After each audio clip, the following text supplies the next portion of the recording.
Hi all అందరికీ నమస్కారం అండి. ఈరోజైతే నేను ఆఫీస్ నుండి వచ్చేవరకు బాగా లేట్ అయిపోయిందండి. సో నేను పొద్దున్న బ్రౌన్ రైస్ వండానమాట. దాంతో అయితే ఫ్రైడ్ రైస్ చేసేసాను. రాగానే వేడిగా కూడా తిన్నట్టు ఉంటుంది కదా. చికెన్ ఉంది, దాంట్లో కొంచెం ఉప్పు కారం వెల్లుల్లి పేస్ట్ ఆయిల్ వేసుకుని చికెన్ని ఇలా చిన్న చిన్న ముక్కల కింద కట్ చేసుకుని కలిపేసేసుకుని 5 నిమిషాలు అయితే పక్కన పెట్టేసుకోండి. పక్కన పెట్టుకున్న తర్వాత ఏదో గిన్నె పెట్టుకుని కొంచెం ఆయిల్ వేసుకుని చికెన్ అయితే మనం అందులో వేసేసి చక్కగా అయితే ఫ్రై చేసేసుకుందామండి.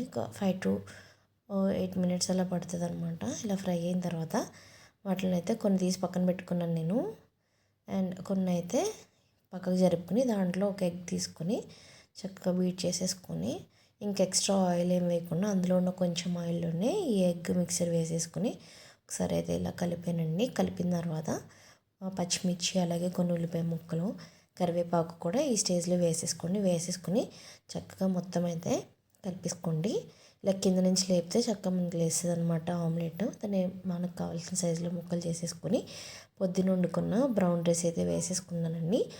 టేస్ట్కి సరిపడట్టు ఉప్పు కారము అలాగే కొంచెం మిరియాల పొడి వేసుకుని కలుపుకొని చక్కగా వేడివేడిగా తినేయండి. చాలా బాగుంది. ఆఫీస్ నుండి వచ్చాను కదా, నాకు ఇది ఈజీగా అయిపోయింది అనమాట. అలాగే దీంతోపాటు నేను సేమ్ ప్రాసెస్లో మిల్లెట్స్ చేసుకున్నాను.